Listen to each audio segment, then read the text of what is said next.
नमस्कार दोस्तों, मेरा नाम है अंशुमन नायक और आप सभी का बहुत बहुत स्वागत है इंडियन डिफेंस न्यूज के डिफेंस टॉक सीरीज में, जहां पर हम रोज़ नए नए डिफेंस अपडेट्स के बारे में बात करते हैं। तो चलिए देर न करते हुए आज की वीडियो शुरू करते हैं।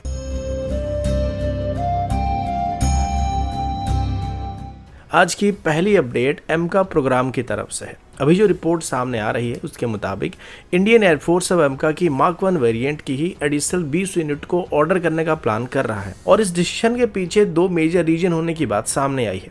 अब जैसे कि आप सभी को पता होगा कि इनिशियली इंडियन एयरफोर्स की तरफ से एमका की मार्क 1 वेरिएंट की बस 40 यूनिट को अपनी सर्विस में शामिल करने का फैसला किया गया था और ये एक 5th जनरेशन स्टैंडर्ड का फाइटर होने वाला है, जिसमें जनरल इलेक्ट्रिक की 414 सीरीज की इंजन का इस्तेमाल किया जाने वाला है। लेकिन इसकी मार्क 2 वेरिएंट एक 5.5 जनरेशन स्टैंडर्ड का फाइटर होने वाला और इसमें इंडिजिनस एरो इंजन का इस्तेमाल करने का प्लान किया गया था और साथ ही कुछ हद तक इसमें 6th जनरेशन एवियोनिक्स का भी इस्तेमाल करने का प्लान किया गया था, जिस वजह से इसको 5.5 जनरेशन का फाइटर कहा जा रहा था। इसी वजह से इंडियन एयरफोर्स की तरफ से एमका की मार्क 2 वेरिएंट को ही बड़ी मात्रा में अपनी सर्विस में शामिल करने का फैसला किया गया था। लेकिन अभी बताया जा रहा कि इंडियन एयरफोर्स अब एमका की मार्क 1 वेरिएंट की मिनिमम 3 स्क्वाड्रन यानी कि 60 यूनिट को अपनी सर्विस में शामिल करने का प्लान कर रहा है, जिनकी प्रोडक्शन 2035 से पहले स्टार्ट होने की उम्मीद किया जा रहा है। अब एडिशनल ऑर्डर इस वजह से किया जा रहा है क्योंकि अभी एक एस्टिमेशन से पता चला है कि एमका की मार्क 1 वेरिएंट की डिलीवरी कंप्लीट होने से लेके इसकी मार्क 2 वेरिएंट की प्रोडक्शन स्टार्ट होने तक 12 से 18 महीने तक का गैप क्रिएट हो सकता है। और अगर इसकी प्रोडक्शन में गैप रहता है, यानी कि पहले ऑर्डर किए गए 40 एमका की डिलीवरी कंप्लीट होने के बाद अगर प्रोडक्शन लाइन आइडल रह जाता है या आइडल रखना पड़ता है, तो बाद में मार्क 2 की प्रोडक्शन स्टार्ट करने में हमें कुछ सप्लाई चेन इशू फेस करने पड़ सकते हैं, जिस वजह से हमारे कुछ एक्स्ट्रा टाइम वहां पे बर्बाद हो सकते हैं। और साथ ही अभी जैसे कि एमका की मार्क 1 वेरिएंट की प्रोडक्शन टाइमलाइन 5 साल पीछे भी चल रहा है, तो इस वजह से इसकी मार्क 2 वेरिएंट का भी प्रोडक्शन टाइम डिले होने की उम्मीद किया जा रहा है। तो इस समय हमें एयरक्राफ्ट की भी काफी जरूरत पड़ने वाली और इन सभी कारणों को देखते हुए अभी एडिशनल 20 एमका की मार्क 1 वेरिएंट को खरीदने का प्लान किया जा रहा है, ताकि जब तक इनका प्रोडक्शन कंप्लीट होगा तब तक मार्क 2 वेरिएंट का प्रोडक्शन स्टार्ट होने के लिए तैयार हो चुका होगा। अगला अपडेट लाइट यूटिलिटी हेलीकॉप्टर की तरफ से। अभी जो अपडेट सामने आ रही है उसके मुताबिक इटालियन डिफेंस कंपनी लियोनार्डो की तरफ से अपना AW109 ट्रेकर हेलीकॉप्टर को इंडियन आर्मी को ऑफर किया जा रहा है। इसने ऑफर का टाइमिंग भी काफ़ी इंटरेस्टिंग है क्योंकि सेम सेगमेंट में भारत अभी रशिया से कामोव KA-2260 हेलीकॉप्टर को खरीदने का प्लान कर रहा था, जिस डील की कीमत $1 बिलियन के आसपास होने वाली थी। लेकिन पिछले कई सालों की नेगोशिएशन के बाद भी ये डील अभी तक फाइनल नहीं हो पा रहा है। इसी मौके का फायदा उठाकर अभी लियोनार्डो की तरफ से अपनी हेलीकॉप्टर को भारत को ऑफर किया जा रहा है। 2015 में भारत ने रशिया के साथ एक इंटर गवर्नमेंटल एग्रीमेंट को साइन किया था, जिसमें टोटल 200 कामोव KA-2260 हेलीकॉप्टर को खरीदने का फैसला किया गया था और इन 200 में से 60 हेलीकॉप्टर डायरेक्टली इंपोर्ट होने वाले थे और बाकी 140 को भारत में ही लोकली मैन्युफैक्चर करने का फैसला किया गया था। लेकिन अभी इस डील के डिले होने के पीछे कुछ मेजर कारण सामने आई हैं। भारत का डिमांड था कि जिन भी हेलीकॉप्टर को भारत में बनाया जाएगा उनमें मिनिमम 70% तक इंडिजिनस सिस्टम का इस्तेमाल किया जाएगा। लेकिन रशिया का कहना था कि भारत में बनने वाले पहले 35 हेलीकॉप्टर में बस 3.3% तक ही इंडिजिनस सिस्टम का इस्तेमाल किया जा सकता है और मैक्सिमम इनमें आगे चल के 62% तक ही लोकल कंपोनेंट का इस्तेमाल किया जा सकता है। इसी वजह से अभी तक ये डील आगे नहीं बढ़ पा रहा है। अभी इसी मौके का फायदा उठाते हुए लियोनार्डो की तरफ से अपनी AW109 ट्रेकर हेलीकॉप्टर को भारत को ऑफर किया जा रहा है। AW109 ट्रेकर एक 3 टन क्लास का twin engine multi role helicopter है, जो डायरेक्टली इंडियन आर्मी के पुराने हो रहे चेतक या चीता जैसे हेलीकॉप्टर को रिप्लेस करने के लिए ऑफर किया जा रहा है। ये हेलीकॉप्टर हाई अल्टीट्यूड मिशन के लिए डिजाइन किया गया है, जिसमें प्रैट एंड व्हिटनी की ट्विन PW207C इंजन का इस्तेमाल किया जाता है। इसका सर्विस सेलिंग भी लगभग 6000 मीटर के आसपास है, जो कि CHN या लाइन ऑफ एक्चुअल कंट्रोल जैसे हाई अल्टीट्यूड एरिया में इसको ऑपरेट करने के लिए आइडल ऑप्शन बनाने वाला है। इसका स्पीड भी 285 किलोमीटर प्रति घंटे तक हो सकता है, जो कि HAL की लाइट यूटिलिटी हेलीकॉप्टर से थोड़ा ज्यादा होने वाला है। लियोनार्डो की तरफ से अभी अपनी पोजीशन को मजबूत बनाने के लिए इन हेलीकॉप्टर को भारत में लोकली बनाने का प्रपोजल भी दिया जा रहा है और अभी वो इसके लिए इंडियन प्राइवेट सेक्टर कंपनी के साथ बातचीत करना भी स्टार्ट कर चुके हैं। लियोनार्डो का कहना है कि अगर भारत इनको खरीदता है तो मिनिमम 50% लोकलाइजेशन के साथ वो इनको भारत में बनाना स्टार्ट कर सकते हैं। कुल मिलाकर लियोनार्डो का AW109 ट्रेकर अब इंडियन आर्मी के लिए एक सीरियस कंटेंडर बन चुका है और खास करके इस हेलीकॉप्टर की high altitude capability, twin engine safety और लोकल मैन्युफैक्चरिंग प्रपोजल के साथ हेलीकॉप्टर इंडियन आर्मी के रोटरिंग फ्लीट में एक एडवांस और इमीडिएट अवेलेबल सोल्यूशन के रूप में खुद को एस्टेब्लिश करने की कोशिश कर रहा है। अगला अपडेट जोरावर लाइट टैंक की तरफ से है। इंडियन आर्मी के लाइट टैंक प्रोजेक्ट को अब एक मेजर बूस्ट मिलने की उम्मीद किया जा रहा है। इनिशियली इस टैंक में एक 750 एचपी स्टैंडर्ड की इंजन का इस्तेमाल करने का फैसला किया गया था, लेकिन अभी इसकी इंजन को अपग्रेड करने का प्लान किया जा रहा है। सुनने को मिल रहा है कि डिफेंस मिनिस्ट्री की तरफ से भी जोरावर टैंक की एग्जिस्टिंग 750 एचपी स्टैंडर्ड की इंजन को एक 1000 एचपी स्टैंडर्ड की क्यूमेंस की एडवांस कॉम्बैट एस इंजन से रिप्लेस करने का प्लान किया जा रहा है। यह अपग्रेड खास तौर पर लद्दाख जैसे हाई एल्टीट्यूड टेरेन में बेहतर परफॉर्मेंस को अचीव करने के लिए किया जा रहा है, जहां इसका मुकाबला चाइना के टाइप 15 लाइट टैंक के साथ डायरेक्टली होने वाला है। पहले इस टैंक में 760 हॉर्स पावर की क्यूमेंस VTA 903 T760 इंजन का इस्तेमाल किया जा रहा था, जो कि इसको 30 एचपी पर टन का power to weight ratio provide कर रहा था, जो कि वैसे भी काफी इंप्रेसिव था। लेकिन हाई एल्टीट्यूड पर ऑक्सीजन लेवल कम होने के कारण इंजन की परफॉर्मेंस काफी कम हो जाता है, और साथ ही अगर इसमें एडिशनल एक्सप्लोजिव रिएक्टिव आर्मर को भी इस्तेमाल किया जाता है तो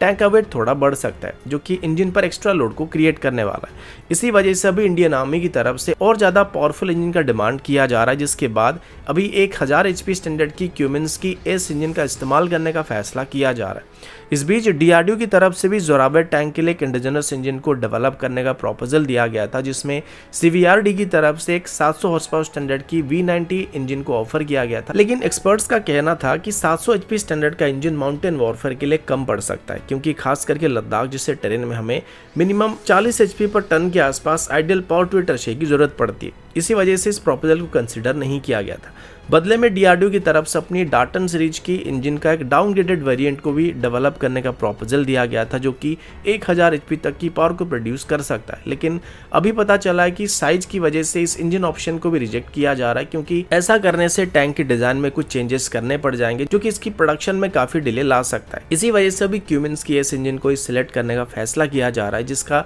डायमेंशन ऑलमोस्ट एग्जिस्टिंग इंजन के साथ ही सिमिलर रहने वाला है, तो बिना किसी मेजर मॉडिफिकेशन के इसको टैंक में इस्तेमाल किया जा सकता है। अगला अपडेट तेजस मार्क 2 के नए gallium nitride based AESA radar system की तरफ से है। अभी तक आपको पता होगा कि इंडियन एयरफोर्स की जितने भी एयरक्राफ्ट है उन सभी में अभी रफाल का रडार सबसे मॉडर्न रडार है, और ये इकलौता ऐसा एयरक्राफ्ट है जिसके पास AESA रडार मौजूद है। लेकिन अभी के लिए रफाल में जो AESA रडार का इस्तेमाल किया जाता है ये पुरानी टेक्नोलॉजी पर बेस्ड है, और इसमें gallium arsenide based TR module का इस्तेमाल किया जाता है, जिस वजह से अभी डसॉल्ट की तरफ से अपनी रफाल में RBE2 AESA रडार की एक नई और अपडेटेड वेरिएंट का इस्तेमाल करने का प्लान किया जा रहा है, जो कि gallium nitride based TR module का इस्तेमाल करने वाला है। लेकिन ये अपग्रेड रफाल की F5 वेरिएंट के साथ ही आने वाला है, जो कि 2030 के बाद ही अवेलेबल होने की उम्मीद किया जा रहा है। लेकिन मजे की बात यह है कि अभी भारत के पास उससे पहले ही RBE2 AESA रडार के मुकाबले बेहतर रडार मौजूद होने वाले। ये रडार उत्तम AESA रडार की मार्क 2 वेरिएंट होने वाला है, जिसे मेनली तेजस मार्क 2 में इस्तेमाल करने का फैसला किया गया था, लेकिन अभी इसको तेजस मार्क 1 में भी इस्तेमाल किया जा सकता है, और ये 2026 तक ही इंडियन एयरफोर्स में ऑपरेशनल होना स्टार्ट हो सकता है। सबसे बड़ी बात यह कि उत्तम AESA रडार में 912 TR मॉड्यूल मौजूद होने वाले, जो कि रफाल की एग्जिस्टिंग और अपकमिंग रडार से काफी ज्यादा होने वाला है। इस वजह से उम्मीद किया जा रहा है कि परफॉर्मेंस के मामले में भी ये रफाल की रडार को पीछे छोड़ने वाला है। रफाल की जो एग्जिस्टिंग रडार है उसमें 838 के आसपास TR मॉड्यूल का इस्तेमाल किया था, और ये रडार लगभग 220 किलोमीटर के आसपास की डिटेक्शन रेंज को प्रोवाइड करता है। तो उस हिसाब से देखा जाए तो gallium nitride based TR module के साथ उत्तम AESA रडार 250 किलोमीटर या फिर उससे ज्यादा की रेंज को प्रोवाइड करने की उम्मीद आप कर सकते हैं। इसके साथ ही अस्त्र मार्क 2 और मार्क 3 जैसे मिसाइल की वजह से अभी रफाल के पास जो BVRH मौजूद है उसको भी तेजस मार्क 2 आगे चल के सरपास करने की उम्मीद किया जा रहा है। अगला अपडेट इंडियन नेवी की तरफ से, और अभी हम इंडियन नेवी की VVR मिसाइल के बारे में बात करने वाले हैं। 15 जून 2025 को एक मेजर कंफर्मेशन सामने आया था, जिसमें बताया गया था कि इंडियन नेवी की तरफ से अभी टेक्निकली अस्त्र मार्क 1 मिसाइल को अपनी सर्विस में शामिल करने से इनकार कर दिया गया। इनिशियल ऐसा प्लान किया गया था कि इंडियन नेवी की MiG-29 में अभी अस्त्र मार्क 1 मिसाइल को इंटीग्रेट करना स्टार्ट किया जाएगा, जो कि उनके एग्जिस्टिंग R77 VVR मिसाइल को रिप्लेस करने वाले थे। लेकिन अभी इंडियन नेवी की तरफ से अस्त्र मार्क 1 को अपनी सर्विस में इंडक्ट करने से मना कर दिया गया। लेकिन घबराने वाली कोई बात नहीं है, क्योंकि अस्त्र मार्क 1 को रिजेक्ट करने के पीछे इंडियन आर्मी का जो मेन कारण है वो ये है कि वो अभी डायरेक्टली अस्त्र मार्क 2 पर शिफ्ट होना चाहते हैं, क्योंकि VVR फाइट में मिसाइल की रेंज ही सबसे ज़्यादा मायने रखता है, और पहले जो शूट कर पाता है उसी को विनर माना जाता है। इसी वजह से इंडियन नेवी की तरफ से अभी डायरेक्टली अस्त्र मार्क 2 को अपनी सर्विस में शामिल करने का फैसला किया जा रहा है, जो कि आगे चल के इंडियन नेवी का स्टैंडर्ड वीवीआर मिसाइल होने वाला और ये लगभग 160 किलोमीटर के आसपास की रेंज को प्रोवाइड करने वाला है। अभी पता चला है कि इंडियन नेवी की तरफ से अभी INS विक्रमादित्य पर मौजूद अपनी MiG-29 में पहले से ही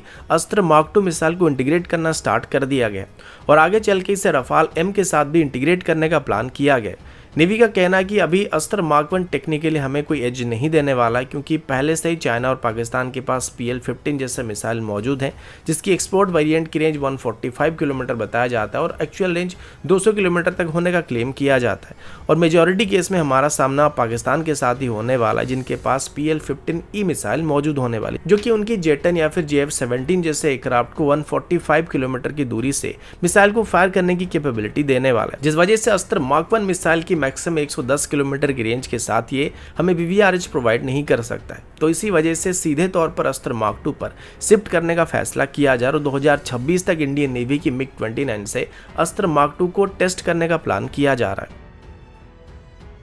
अगला अपडेट LCH प्रचंड हेलीकॉप्टर की तरफ से है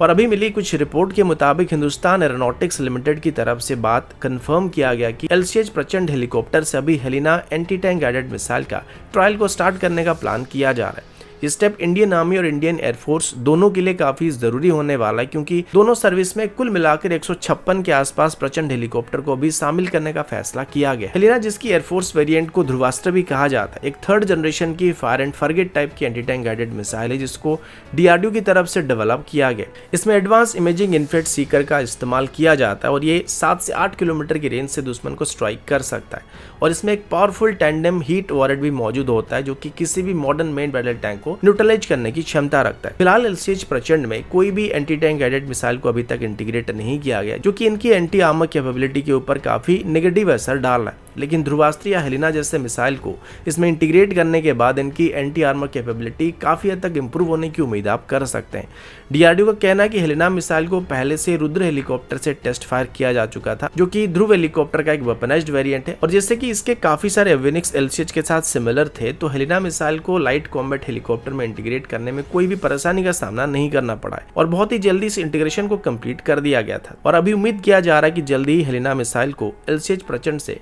टेस्ट करना स्टार्ट किया जाने वाला है। तो दोस्तों, अभी के लिए इतना ही। मिलता हूं आपसे अगले वीडियो में, तब तक के लिए जय हिंद, वंदे मातरम।